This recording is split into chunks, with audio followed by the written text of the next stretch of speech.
everyone, and welcome back to my channel.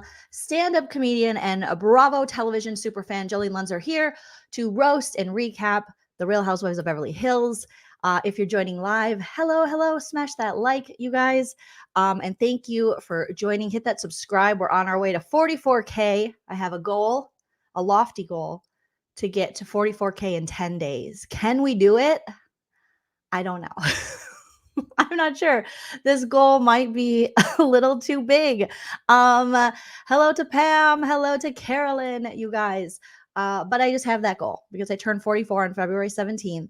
And my goal is to get to 44,000 subscribers. We're over 36,000, so we're doing really well. So thank you for joining me. Today, we're going to be getting caught up on Beverly Hills because, as you know, I was out and down with upper respiratory infection, sinus infection for a while there. So I fell behind on Beverly Hills. So today we're going to be talking about episode 14 of The Real Housewives of Beverly Hills. And that episode is, I keep wanting to call it MERCE in the purse because that's all I can remember from that episode.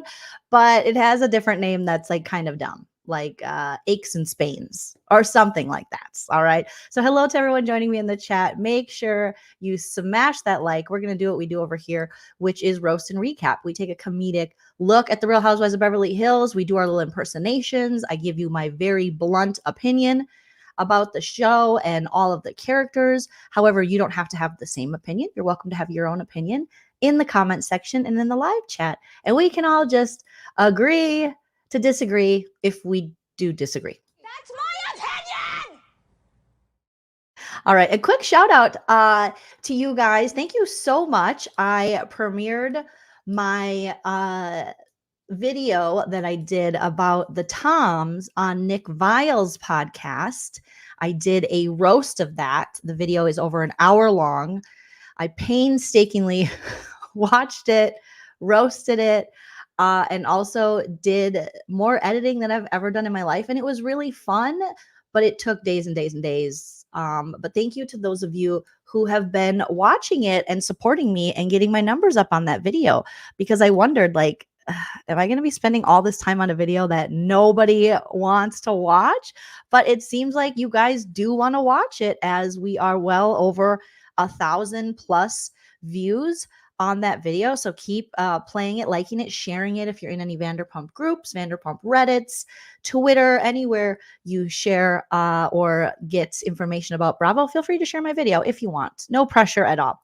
All right. If you guys want to support the channel further than liking or subscribing, you can always send a super chat here on YouTube while we're live. I'll highlight your comment. You can also send a super thanks after the video posts.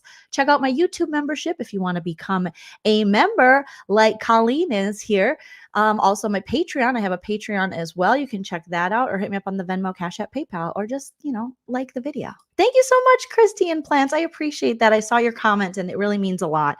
All you guys' comments, and when you just take the time to tell me that you enjoy the content I make, it means the world, because you never know if you're just out there, putting something out that people are like, I don't care.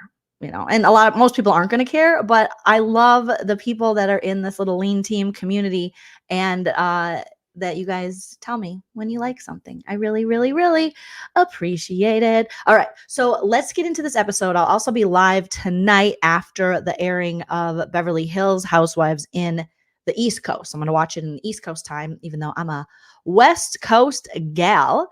And I'll be live talking about that episode, and that'll be episode 15. Ashing it out, where Sutton holds a healing ceremony for the group. The ladies say adios to Spain, so the Spain trip will come to an end.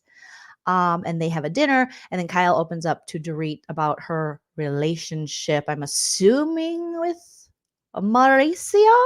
I'm assuming. Thank you, DM. Yes, thank you for saying you look forward to watching it after this video. Okay, so I have some screenshots I want to share. We come in to episode 14. Okay, MERCE in the purse, aka aches and spains. And we come back wondering, will Crystal live or die? What is going to happen to Crystal? Spoiler alert, she lives. Okay, shout out to Crystal for living. She was taken to the emergency room in Spain. They got up to the long drive to the church that they were going to visit. And once they got up there, the ambulance had to come because Crystal's veins were popping out. She was just not feeling well at all. And so they took her to the hospital. Interesting enough, no one went with her. I don't remember if it was Annemarie who offered to go with her, but I think either way, nobody went with her. She ended up going by her lonesome. And also interesting that the ladies keep calling Annemarie Annemarie. They don't even know her name. So 8.5, like Miss T is saying, actually acts like she has a heart. She's there for Crystal. Her nursing, career comes right out, and she's there, and she's like, squeeze my hand, feeling her, touching her. It looks like she has some decent bedside manner, which, way to go, Anne/Annemarie. So Crystal leaves. The rest of the ladies go into this church. And I will say, having the privilege of going to certain European countries and going to these old churches, there's just something, even if you're not religious, because I'm not really religious, I'm probably more like a little spiritual, I would say, but definitely not religious anymore. And there's something just really, it's just something beautiful and so much history in these churches in like Spain and parts of Spain that we went to, and Germany and things. You're just like, holy shit. Because when you live in the United States, things aren't that old. We think they are, but they're not. And then you go to Europe and you're like, holy shit, the world is old AF. So it was nice to see this little church in Spain, and they had a moment and they were lighting candles. And it reminded me of when I was lighting candles when I was in these churches. Lucy, we took a trip to Spain and a bunch of European countries to perform for the military, for the troops that are overseas in Europe. And we went to a lot of churches, and Lucy had just been born. And that's my little niece, if you guys don't know. And I'm obsessed with her and my nephew, Frankie. And so it was my first, my only brother and only sister-in-law, except for I do have another sister-in-law. Obviously, my husband's sister is my sister-in-law. Shout out to her. But it was like the first little Lunzer that was born. And so I lit candles for little Lucy.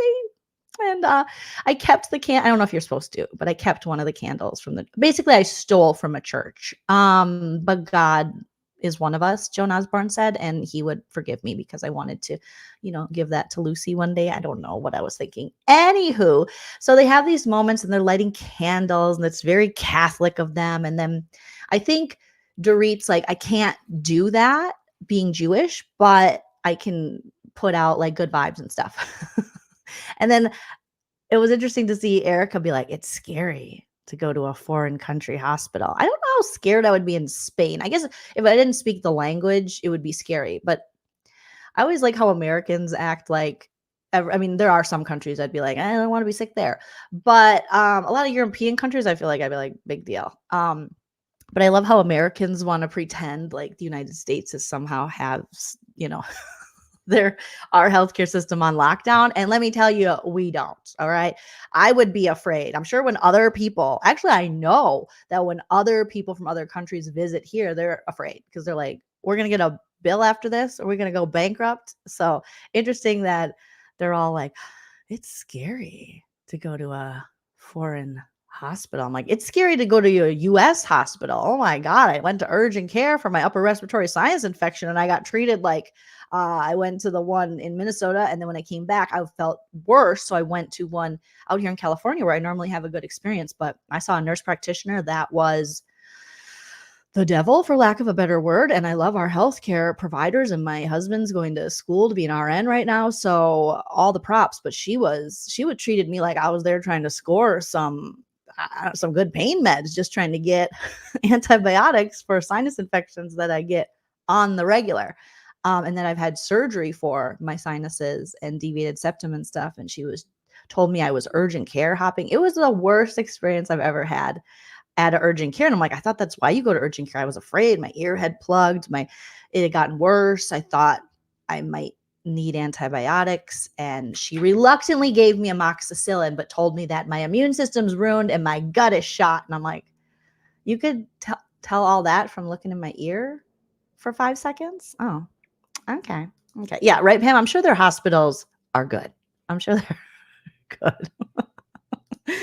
Christy in the plan says, I'm probably mega jaded, but it seemed to me like Annemarie was playing up her empathy for the cameras post esophagus gate. Yeah. Yeah, it was so weird, Amy. I mean, I've had bad doctor's experience, but I've really never had a bad experience with a nurse practitioner before. I feel like nurse practitioners tend to be who I'd rather go to regarding like bedside manner and stuff. No offense, all offense. But this lady she was basically like, well, what did you do to get here? And I'm like, I'm sorry, what? To get a sinus infection, an upper respiratory infection, like something that unfortunately happens to me multiple times a year and didn't happen for a while because I had a surgery, but then found out that surgery, those things usually only last about 20 years. And I got it when I was 20. So TMI, too much information. But when they were talking about it, just made me think of that when they're talking about the hospitals in Spain and, foreign countries. And I'm like, I don't know, I'm pretty scared sometimes going places here. Uh, anyways, we had this moment between Kyle and Sutton where they're both it's an interesting point they're both at in their life because Sutton has lost her dad to taking his own life, and now Kyle is dealing with the year anniversary of her best friend Lorene taking her own life. So their friendship is not in a good place, but they have this similar trauma and tragedy that surrounds them and kind of bonds them together. So they have a nice moment where Sutton says, I'm sorry I haven't been a better friend to you. And I'm like, oh, that was really nice. And then Kyle just like holds her leg with her hand, and Sutton's legs are so yiddo. They're like yiddo itty bitty chicken yeggies. You see her yeggies? It's like what I say to my dogs. Little Buffy, she's got little chicken yeggies. And when we get her hair cut, they're so yiddo. And that's like Sutton's legs are, oh my gosh, they're smaller than my arms. But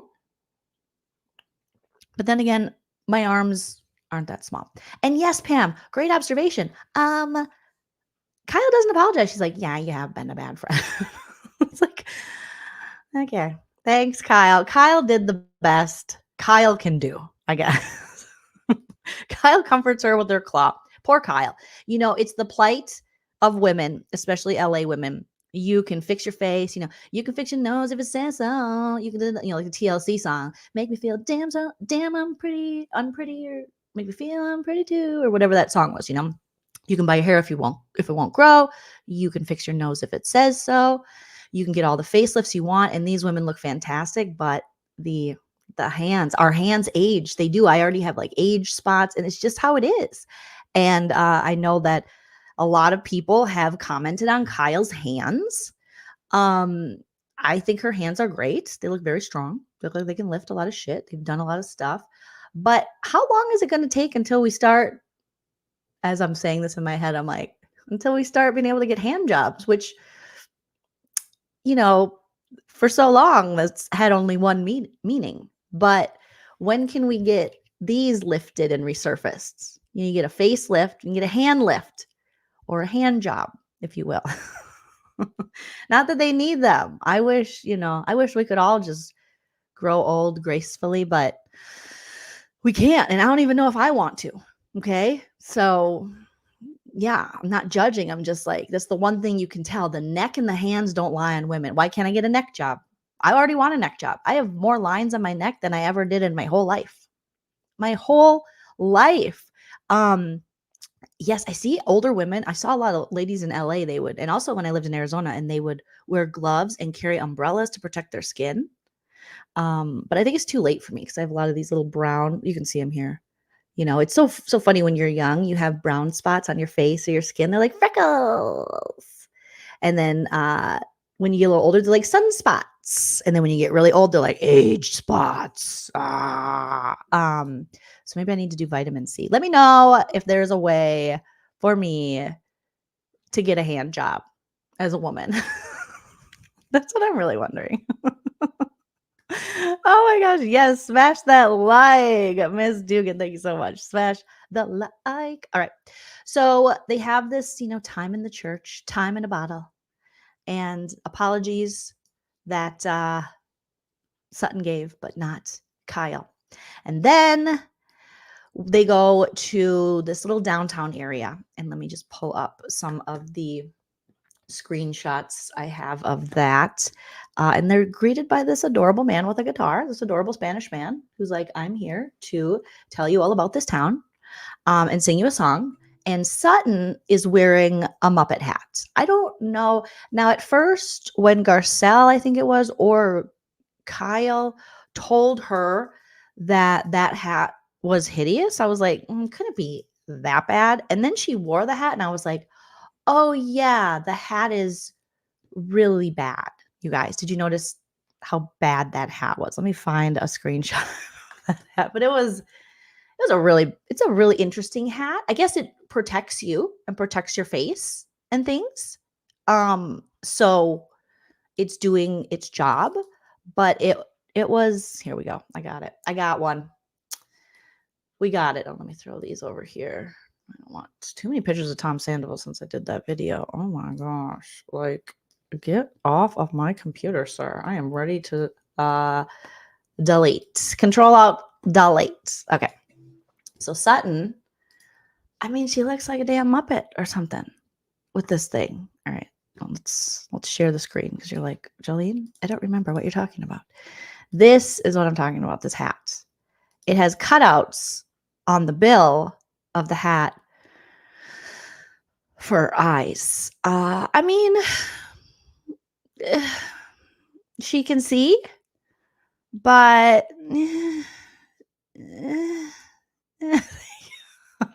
I hope you all never hear the word hand job again or are never able to give a hand job again without thinking of me.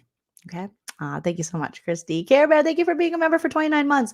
Care Bear says, I'm convinced Kyle brought 8.5 on the show to try and get rid of Sutton or make her look bad. She tried to do this with Dirty Diana. Oh, and Rena. Ooh. Pretty good theory, Care Bear. I think you're probably right. I think the cuts were creepy.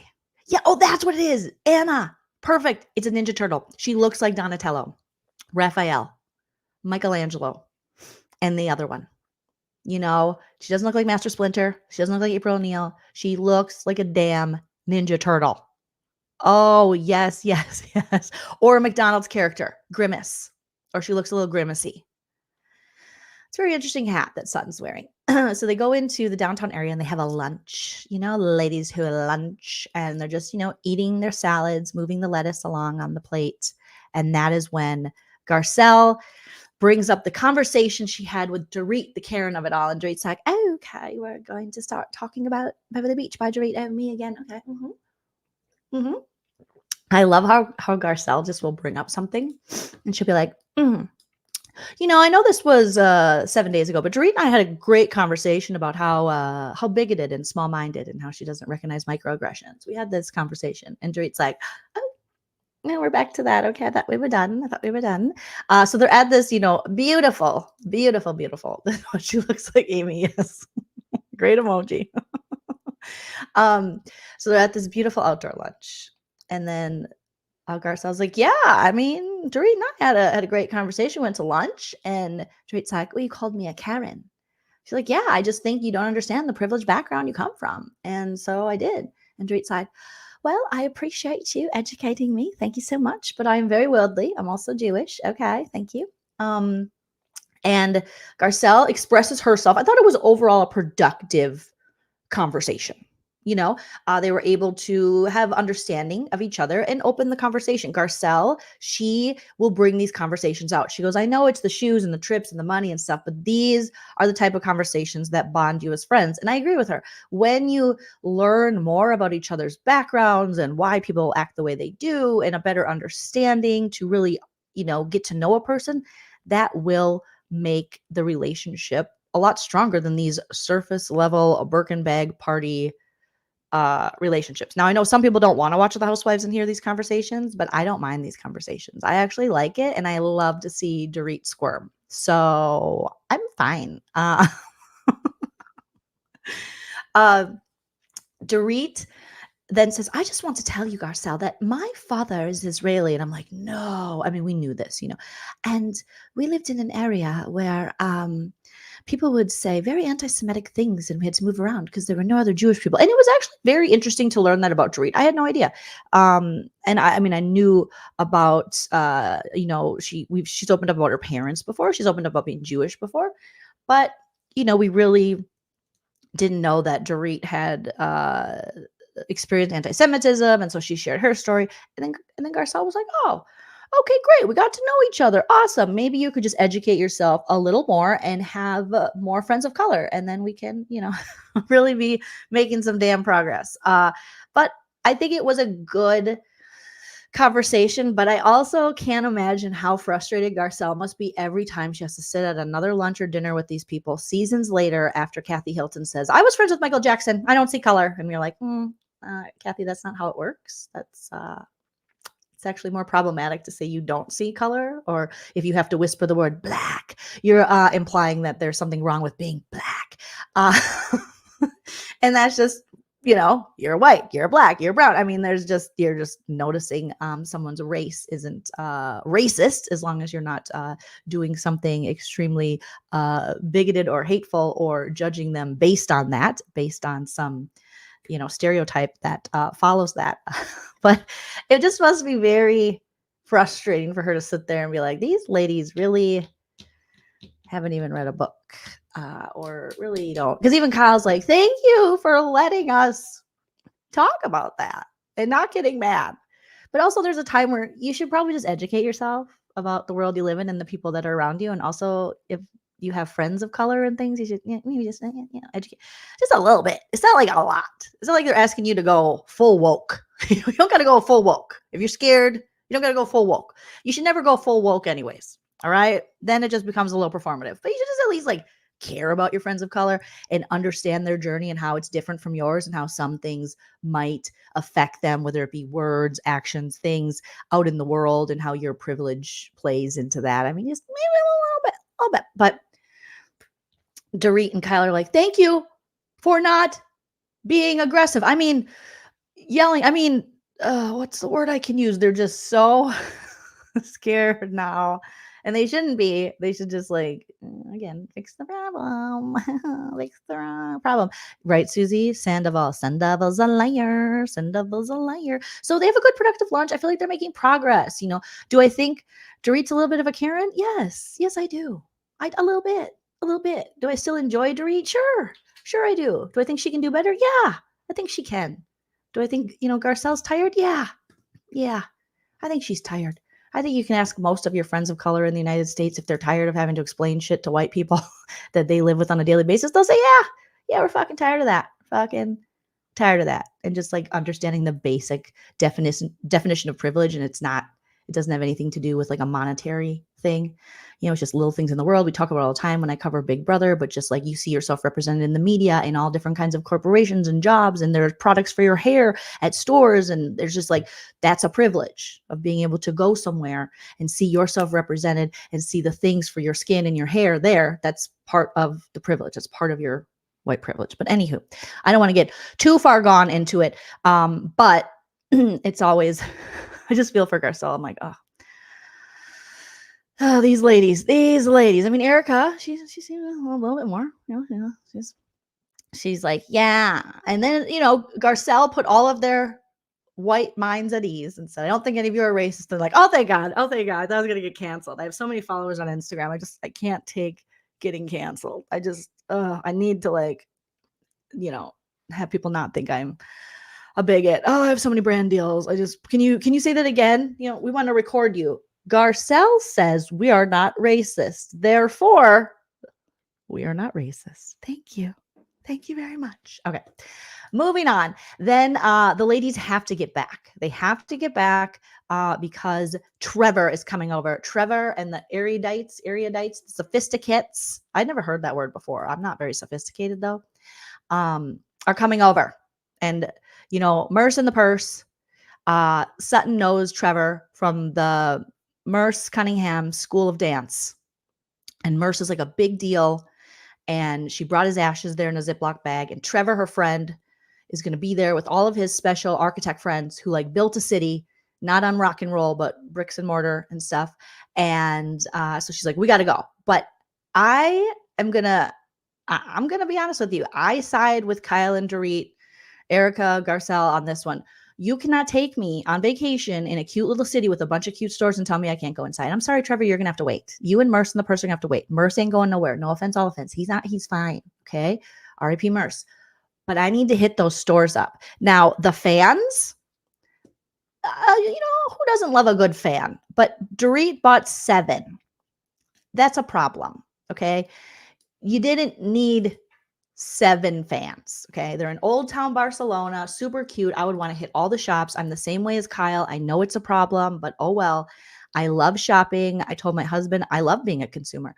And he's like, oh my God, I can't believe you just said. I'm like, I do. I like consuming. I like buying home goods anywhere. I want to go. Okay. I love a little store. I find little trinkets at gas stations, especially when I'm traveling. I'm not like every day going out and shopping. But if I'm traveling, I'm buying shit. I'm buying shit in that city. I'm buying trinkets. My husband and I are getting matching t-shirts. We're getting matching sweatshirts because I don't care. That's what makes me happy in life. I want to find like local little artists and buy little things that I can frame, put in my house. Remember when we were here? Remember when we were in Alexandria, Virginia? Well, I do every time I walk out of my front door because there is an artist's little portrait painting that I framed right there. That's what I like to do. All right.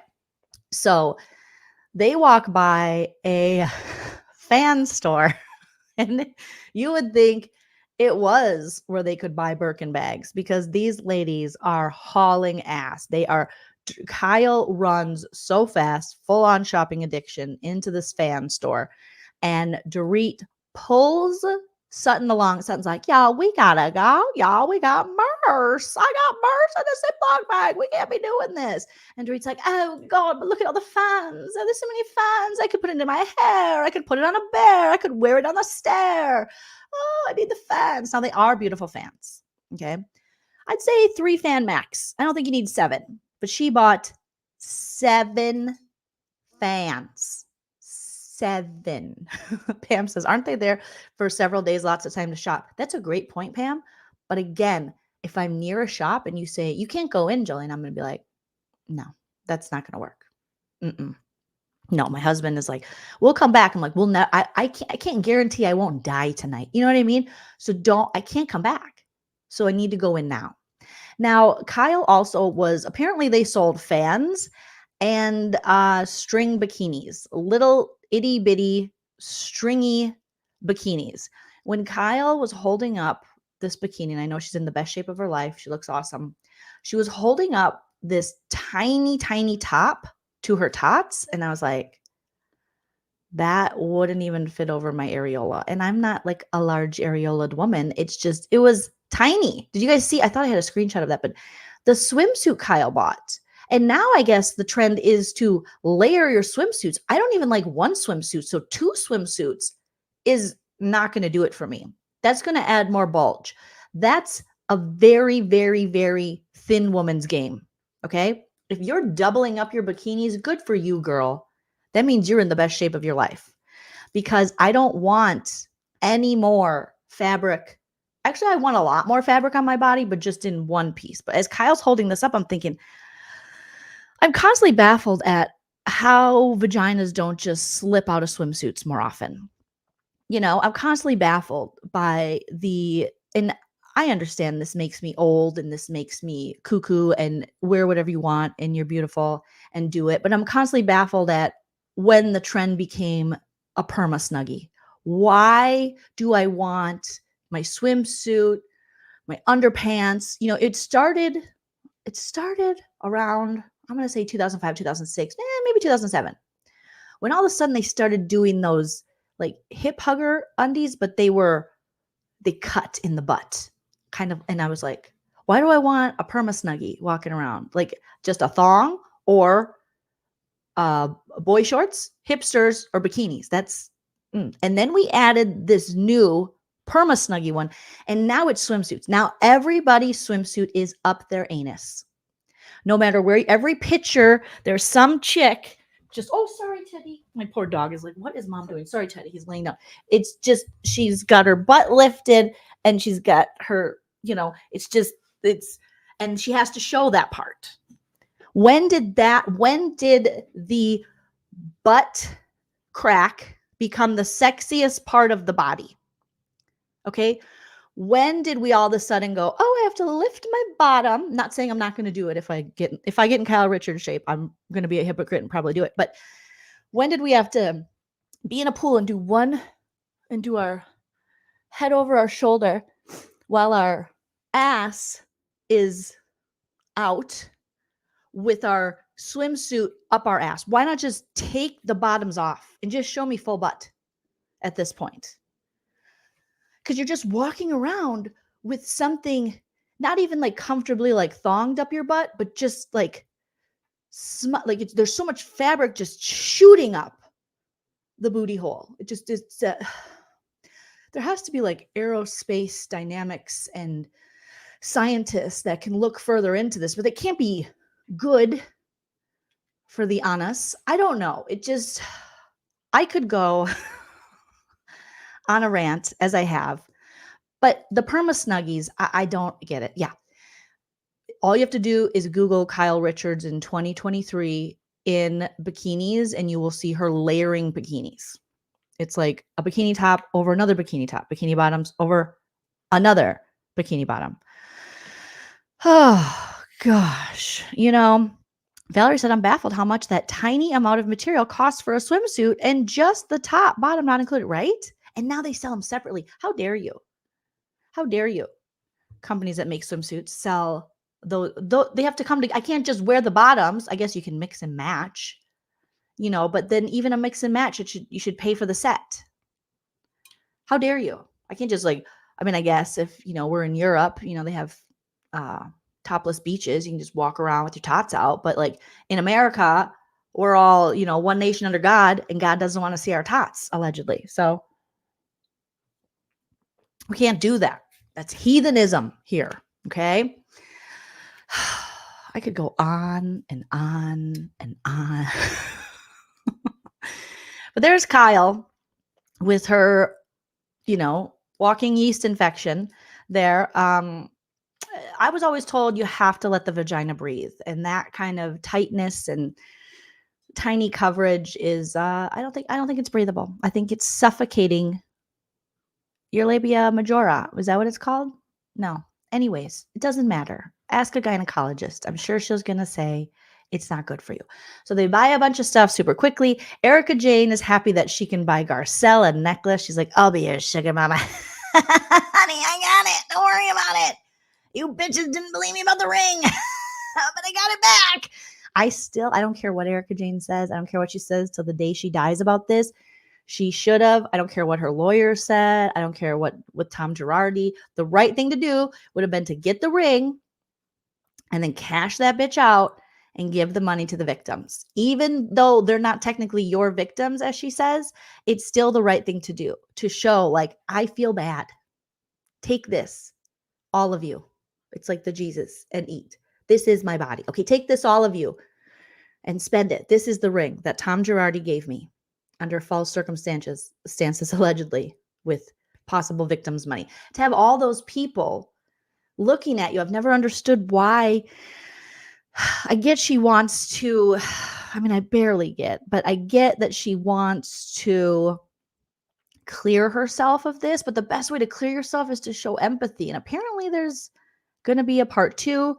I don't know if it's out to The Hustler and the Housewife where she's going to meet with some of the victims. It's serious. She wore flats. She was like, take me seriously. Take me as I am and take me seriously. But I would have freaking done anything I can. I would have sold things in order to meet with these victims and say, I'm so sorry for what my husband did. I'm sure there were lawyers telling her, you cannot do that.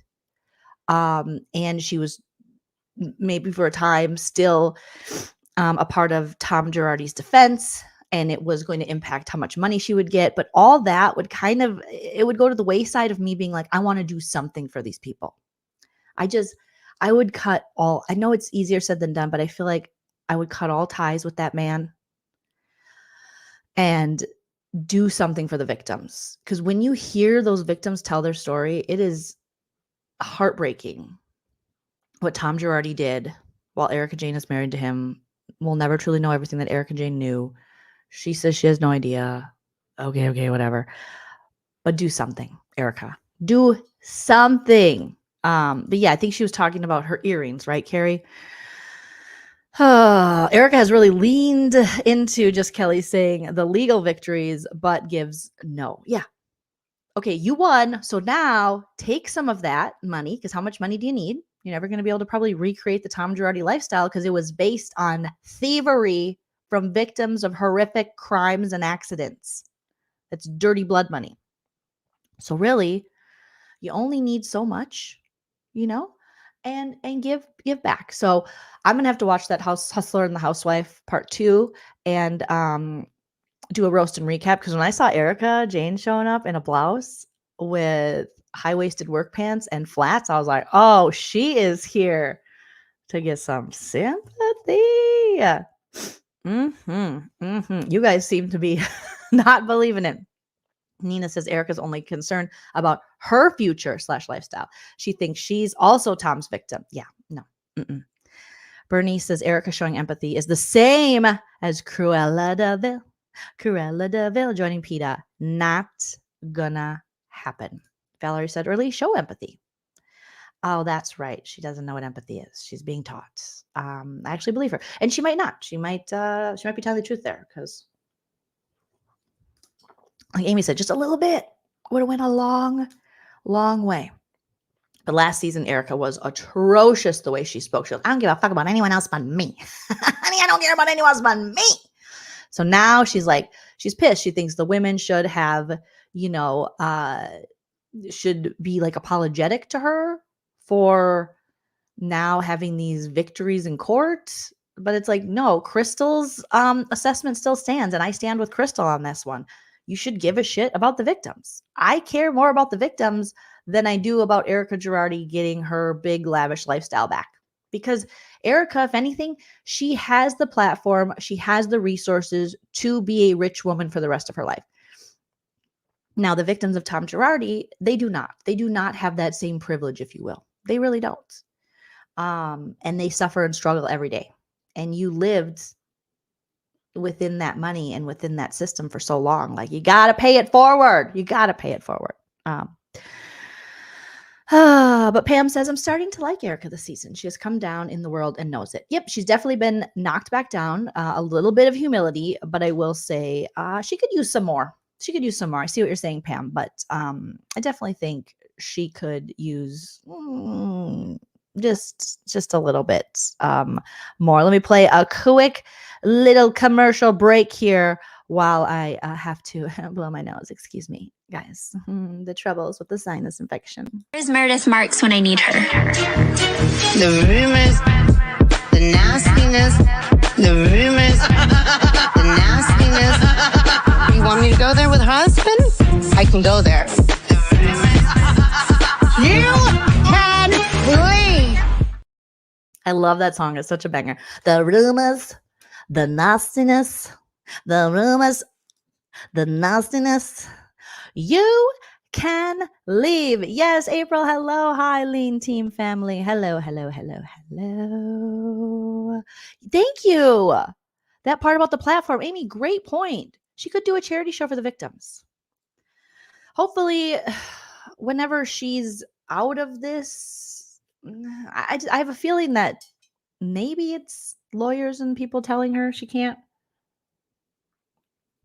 because that would somehow be incriminating herself for Tom. But let's just call it how it is. Tom's guilty. He's a guilty guy. Okay, so they finally get back to the house and they're getting ready for this big dinner with Trevor and the erudites, the sophisticated people who are coming over.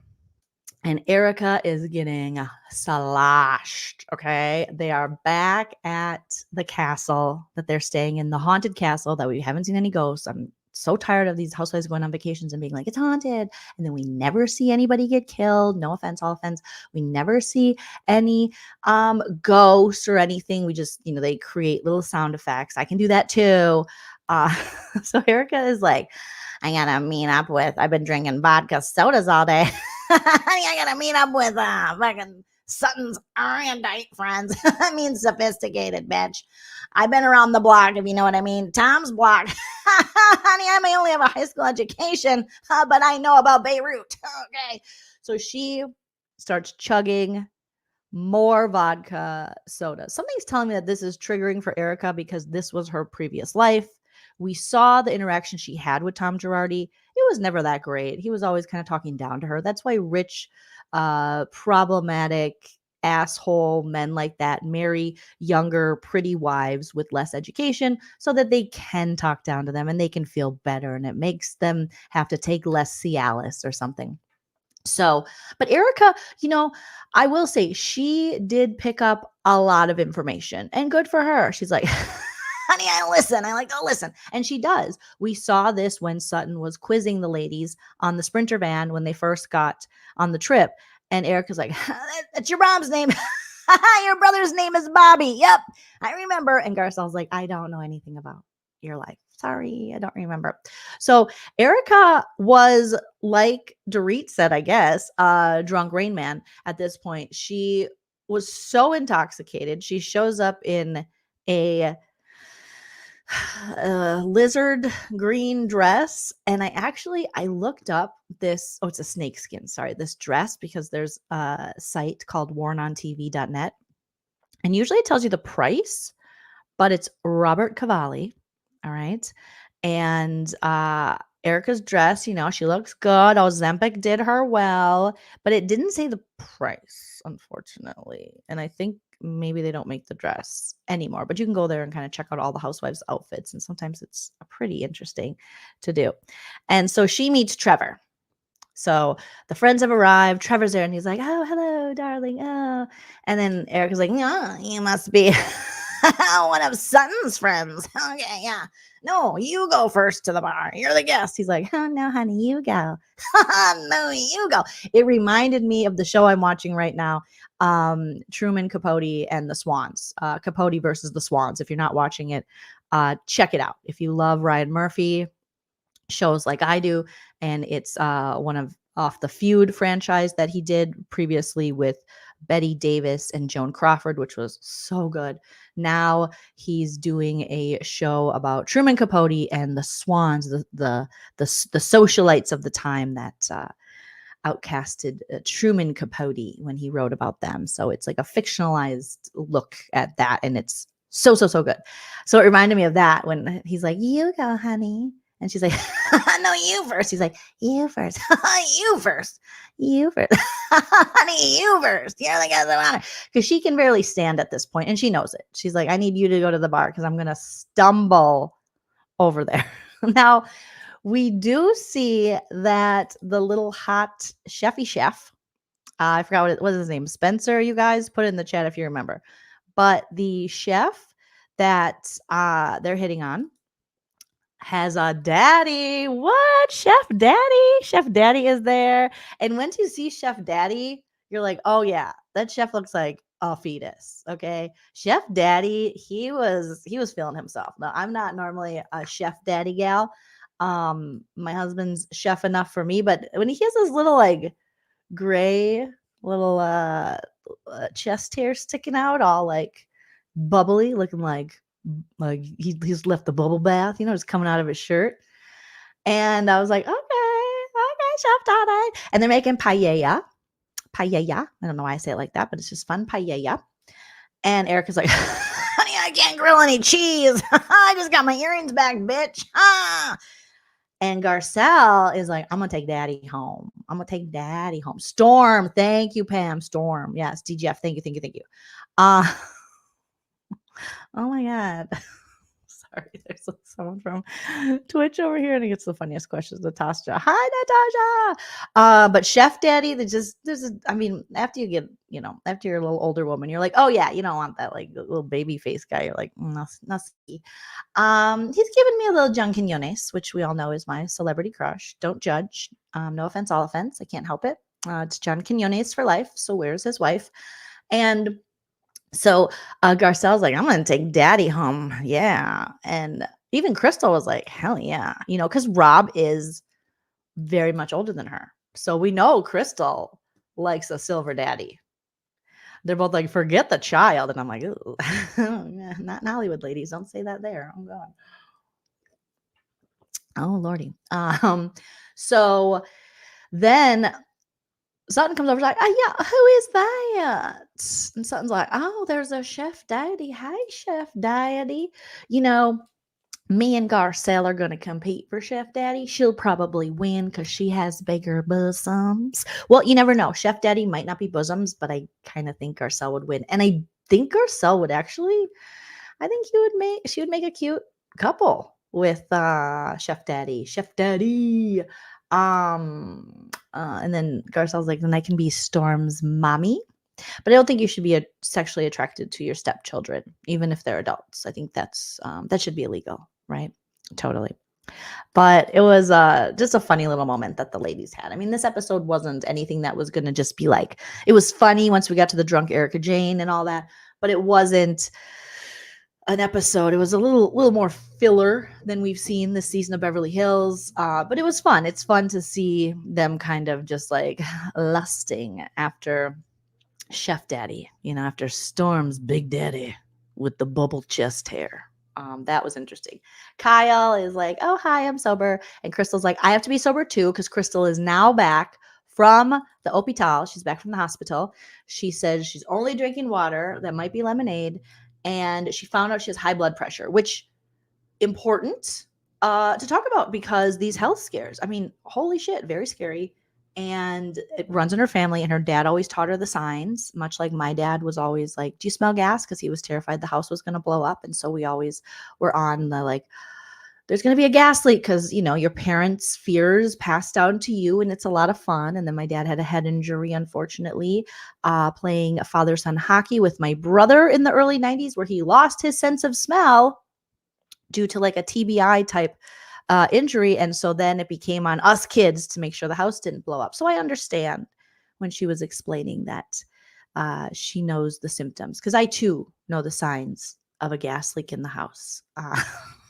It just reminded me of that. Like your parents, you know, parents do their best and they do a great job to kind of warn you, but it's also very scary. You know, it's like strokes run in our family. So if ever the side of your face just feels like cement, you're stroking out. Okay. Gas leaks could happen. If you smell gas, you got to call, you got to get away. You got to get out of the house because the gas, sometimes it'll overtake the house before you can smell it. And then you're dead. You know, dads have a way, especially Midwestern boomer dads, of really delivering terrifying information in even a more terrifying way that you never thought could cause so many nightmares years later. But here we are. So good for Crystal. She got on some medication.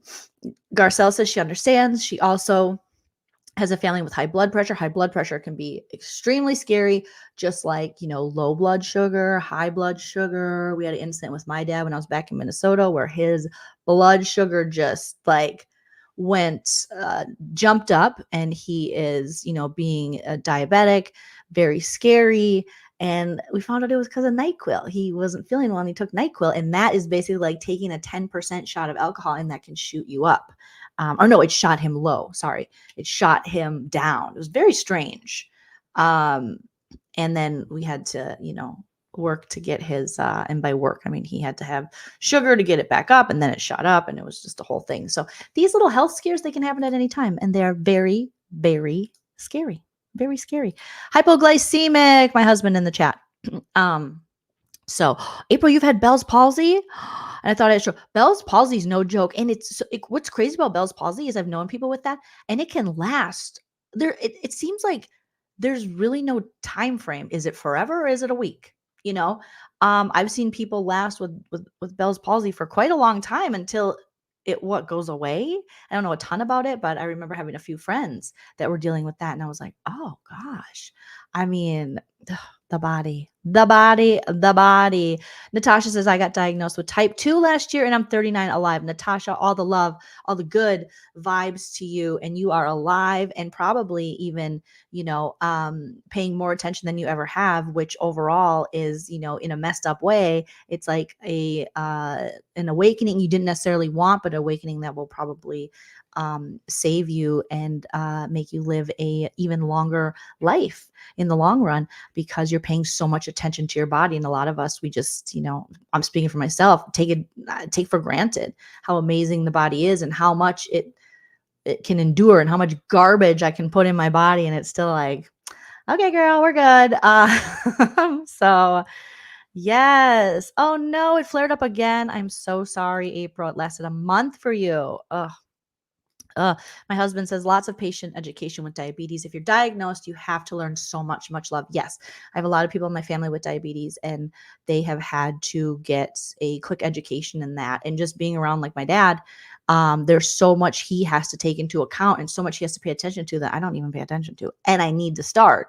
But he, a funny story, he was, when he was going through this, we kept checking his, blood, and he has one of these little machines on his arm that he can go deep, deep, and it can tell him when he's dropping or raising. And then it was like, nighttime, and I'm up with them, and I'm on the nurse's hotline. Like, what do we do if it drops any lower? And then everything was fine. And his his blood sugar got back to where it needed to be. And then I was like, can we check my blood sugar? And he's like, well, I mean, just to warn you, it's probably going to be high because, like really high, because I had just crushed quite a few, Reese's hearts, those Reese's peanut butter cup hearts.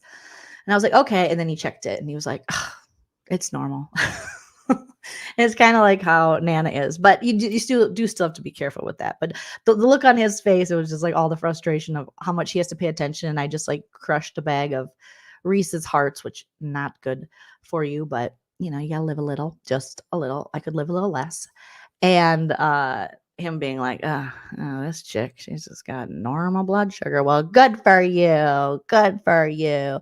Natasha says, it's really crazy how things happen when you're old. Thank you. I take Foreman, sweetheart. Oh, I am so happy that, if you get with the right doctors and stuff and you can really get it under control, I think it can change your life. Not only it can be like, I don't want to say a positive change because like it's something that is very serious, diabetes. But I think it can allow you to really take the time to kind of understand your body and pay more attention. And it sounds like you're doing just that. So sending you all the good healing vibes. Right, Gigi? Chef Daddy is a wee bit John Quinones. So I was like, here for it. And his bubble chest hair. All right. So they finally sit down for dinner. But again, Erika Jane is sloshed City Township. She's at the end of the table. She can barely hold herself up.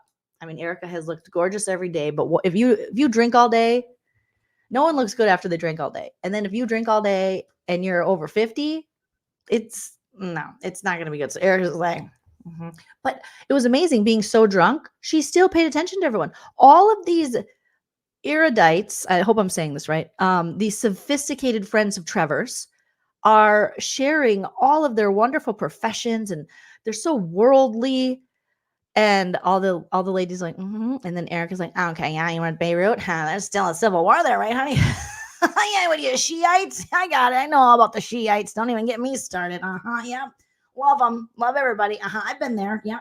They're like, have you heard of the philosopher? And they're just like, make, a name. I don't even remember what name they said, like Ralph Waldo, not Emerson, but, like that's a poet, but, Ralph Waldo Sylvia Plath. And Erika's like, And Garcelle's like, who are you? And she's like, honey, I've seen some shit, okay? You don't marry an elderly man, one foot in the grave, and not think you're going to learn a little bit, okay?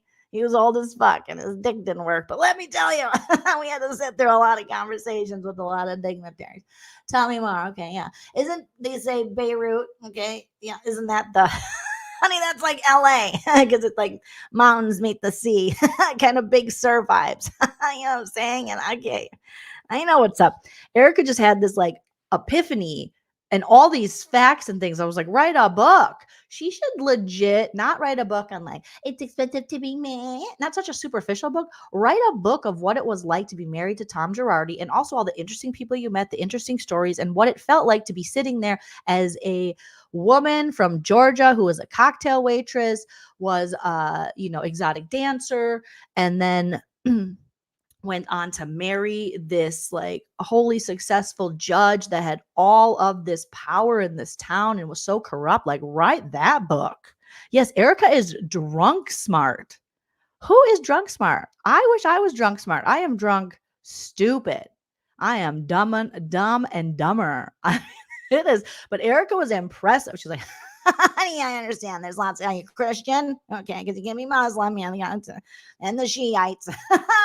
Don't scare me with a good time. I know about that in the ancient Roman cities. Don't get me started on ancient aliens. I know a lot about that too, bitch. Okay, I'm not just husband. Oh, one day this will lead to divorce. No, that was beautiful. Thank you. Oh God, every time. I told my husband he has to make a compilation of all these because yeah, she watches Jeopardy. She's like in White Men Can't Jump, Rosie Perez's character. That's what she was. She was like, I'll take erudites for 500. Honey, that's the Shiites. Honey, that's Beirut. Kosovo still hasn't fully recovered after the 90s. I know this shit. Honey, she is ready for Jeopardy. She is ready for her Rosie Perez moment. Amy says, thank you, Chell. It's about consistency for me. He's nothing if not consistent. Okay. DGF says, with this elegant and fun dinner filled with housewives and erudite types in Spain, Sutton is the queen of Real Housewives of Beverly Hills. Kyle is I mean, Sutton knows some people, some important people. Like there was a lady at that dinner that like designed the whole like downtown, was it downtown Barcelona, like market area, just very, very, very beautiful. April, yes. Erika was saying when they were doing Kyle's lady, her what are they called? With the bad hair, the psychic. Her psychic lady, Erika's like, you don't gotta tell me. I was a prince in the last life. Not like purple rain, but like, honey, another prince, like a real prince, like Prince Ali, fabulous he, Ali Ababa. Erika was a prince. So she's been around these types of sophisticated people her whole damn life. Oh my gosh. DGF, you knew it? Oh my gosh, warn me. I gotta start shutting my office door. That's what I have to do. But I just like to have the dogs come in and out, and I guess the husband too.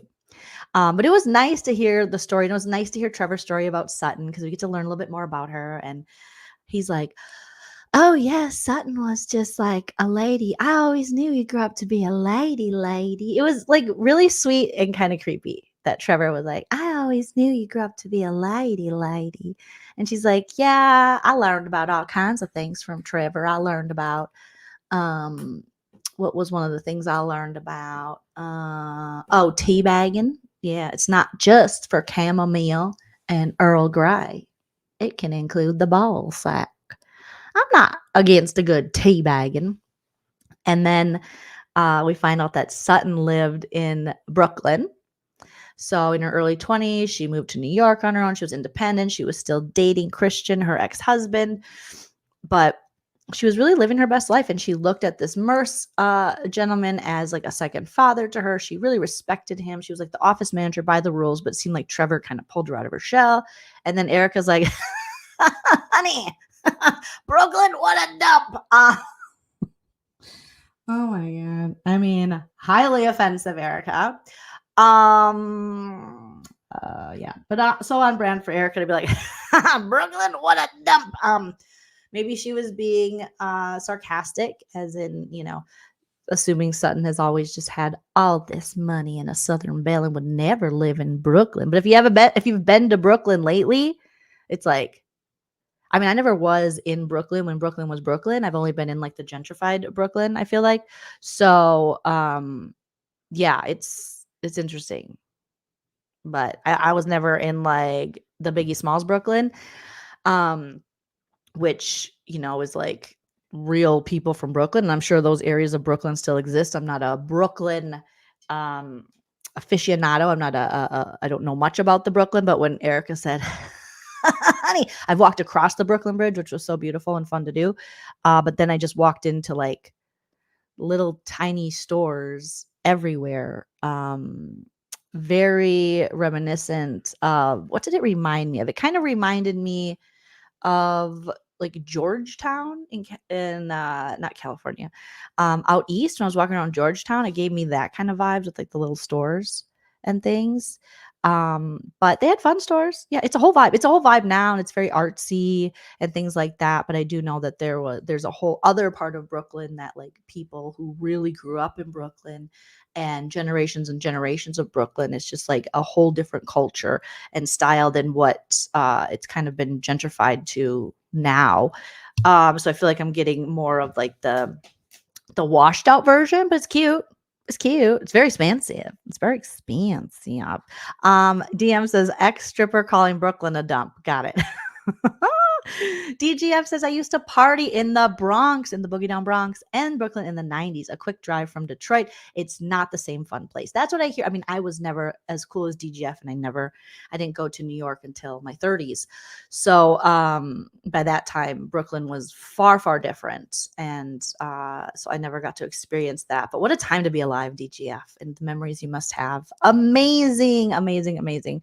Yvonne says Brooklyn is trash from a woman who worked as a stripper and a New Jersey stripper. I mean, it doesn't get much worse than the New Jersey of it all, right? Yeah, producer Tilly's done. Producer Tilly's like, we are not talking about gentrification today, Mom. Get out of here, okay? I want to have some fun. Oh my gosh. All right. So Erika, just living her best smart drunk life and being like, and then she says, okay, Sutton, Sutton's like, y'all, I do have MERCE's ashes and I want to spread them in Spain. So I brought them. And Erika's like, excuse me, honey, hold up. Oh my God, I got to take a sip of my drink. Oh my God. Honey, you put them in a Ziploc. Okay. How much do you really care about MERCE?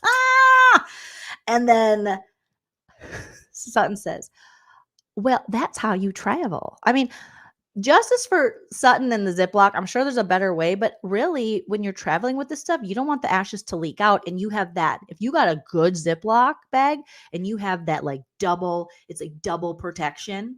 It's like an extra panty liner on a panty liner. It is like super duper plus tampon protection of like zip it and then pull it. That's going to make sure they don't get out unless someone rips the plastic bag while you're traveling. And then she put it in a purse. And then Erika goes, it's MERCE in a purse. Honey, MERCE is in a purse. And the rest of the ladies at the table are like, but it was funny. It was cute. It's MERCE in a purse. I didn't find that offensive at all. I was like, that's freaking hilarious. Jamie B, we've missed you. We've all been like, where's Jamie B? Where's Jamie B?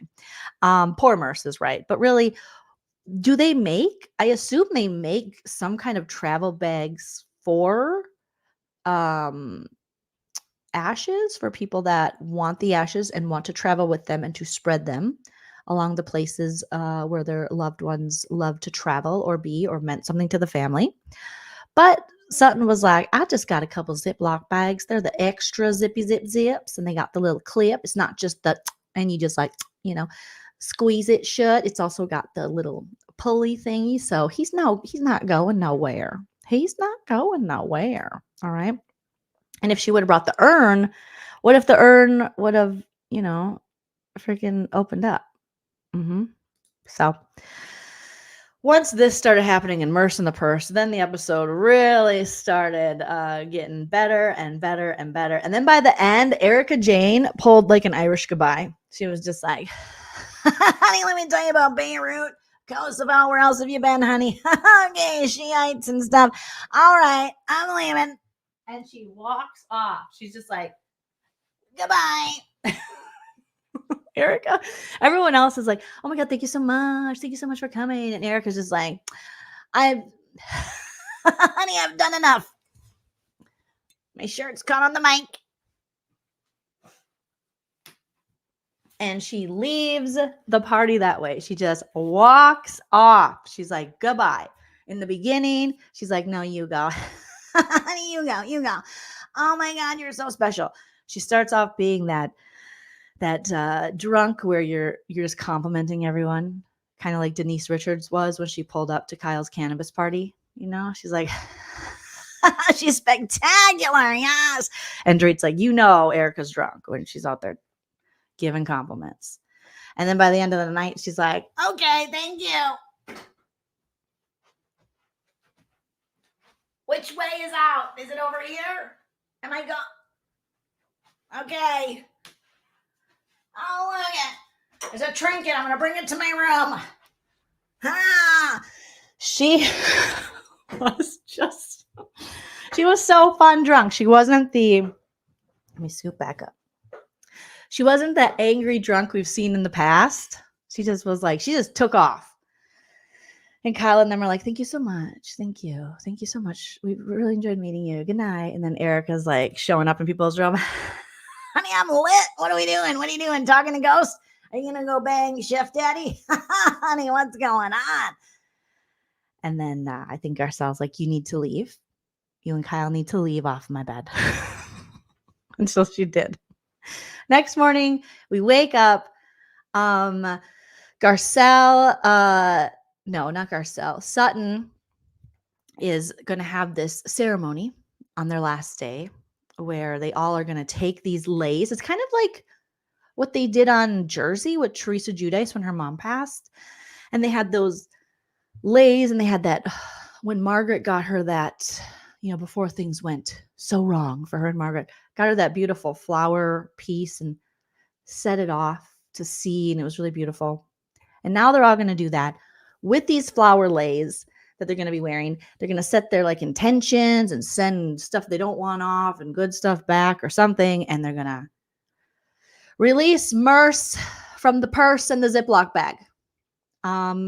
And we see that Sutton is feeling emo about it. It's all hitting her. I think Sutton's a woman who most likely, just based on my observations and my assumptions, she kept going, but she really hasn't processed a lot of the trauma, being her dad taking his own life, the death of MERCE, and now the death of her relationship and her husband, who, despite being her ex-husband, she's not over him. And he's moving to Europe. So she feels as though all these important men have kind of left her life. Even Trevor lives over in Spain. So maybe Sutton needs to move over to the Europe, or just, be okay, as Kyle was saying, being alone. But I imagine, my heart kind of broke for Sutton because it's scary. She's in her 50s now, and she saw her life going a certain way. I don't think she ever fully processed the divorce. It seems like she wanted to go to therapy, and he just was like, sign the divorce papers, bitch. And you're like, she'd been with this man since she was 14. It was all she ever knew. And so you see Sutton's journey is always trying to prove herself past the wife, the mother, the woman that made sandwiches, because she was actually, a very successful woman, but took a back seat to the husband, unfortunately. And then how did she get repaid? Well, quite well in the settlement, but by being left. And I think she would prefer to still be with him. That's the vibes I get, And so it was sad, she's just like, I feel like I lost my dad's ashes and all these moves. And I'm like, oh man, that's horrible. So she has guilt about that. So MERCE's ashes kind of became a representation of not only MERCE, but also her dad. And she thought of MERCE as like a father figure type. And now she's releasing that, and she's releasing her husband or ex-husband off to Europe. And she's just releasing all of these men that meant so much. And it's kind of going against, your what's patriarchally ingrained into women is like, you might be on your own, like all of these men you thought were going to be with you forever, and maybe what you thought is your protectors. Now it's just you, and you have to find your way. And she'll be fine because she has lots of money. But it does show that no matter how much money you have, that fear of loneliness and being alone and dying alone, that's within all of us. At any moment, unfortunately the bottom can just get dropped from our current lives. That's why I liked Miley Cyrus's little speech at the Grammys when she won, was it album record of the year? And she said, I hope my life doesn't change from yesterday because my life yesterday was beautiful. And I hope to ever be that present. I feel like at times I have glimpses of that, to be like, I love it right now where I am here right now. I might never be again, but I fully appreciate being here right now in this moment. But it is scary because that's the anxiety. That's kind of the anxiety Sheena was talking about on last night's Vanderpump Rules, that at any moment the floor can just drop from underneath you and everything you know forever changes, whether it be medically, losing someone, all of these things. So I was like, yeah. And, Kyle was there with her again. And again, they're going through so much of the same. Kyle now also married Mauricio very young. Before him she was married to someone very young. They've always been someone's wife, And so Sutton realizes she needs to embrace that 24-year-old that just went to New York and did the damn thing. And I get that. Because I think there still is this pressure. Maybe we're seeing it differently with the younger generation of women who are like, no, where, excuse me, we as women are kind of taught to like find our person, our spouse. And if you're in a, straight relationship, you gotta go find that man that's gonna, be there. You got to do that. I mean, they used to just send women to college not too long ago just to find husbands. So it's a lot to break down and unpack. And it's kind of, I like these parts of Housewives and them kind of breaking down their friendships and relationships and their fears, because it's a legitimate fear of being alone and losing people that you thought were maybe always going to be with you, and having to pick up and go, am I going to be okay? So, yeah, Amy says, I love Sutton's spirit, and she reminds herself of her independent spirit. Yeah, like that it's within all of us to be able to do that. I just think that sometimes we forget, and we're surrounded by so many distractions and people and things. And when that's all away, we do have to remember that in the end, you just have you. As scary as that sounds, it's even scary when I say it out loud, but most people, you come into this world alone and you'll probably leave this world alone. Some people are lucky to have a group of their loved ones and family ones around them as they're passing. But even then, you're going on to whatever you believe that next stage is, whether it is just death or it is another realm or heaven or whatever your belief system is. You're going there by yourself, So not to get too out there, but I was like, Sutton, I feel for you. I really love you. So we can do it. We can all do it. And we can all take a little bit. There's always that little independent spirit in us, whether it's a big independent spirit or it's that little memory. If you've been in a marriage a long time and been like a twosome or a family or a mom, there is that part of you that remembers probably a time in your life where it was just you and you had to make something happen or get through something painful, whether it be a breakup or an illness or, just everyday things in life or adolescence. And so get that independent, independent. Do you know what that means? Get that back alive and remember that you can do it.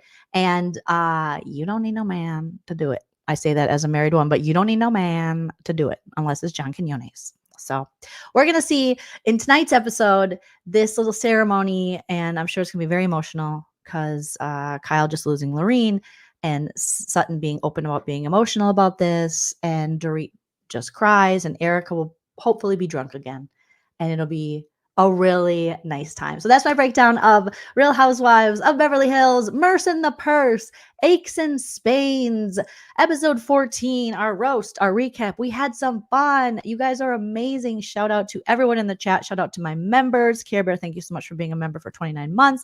Shout out to my mods. You guys are fantastic. I'll be back tonight to talk more about Beverly Hills for the brand new episode this evening, and it'll be fun. And if you haven't already, please go show some love if you are interested in the video I put out roasting the Tom Sandoval and Tom Schwartz blasphemous interview on the Vile Files, Nick Vile's podcast. I put more work into that video than I ever have, and I only say that because it was grueling because I have to listen to him.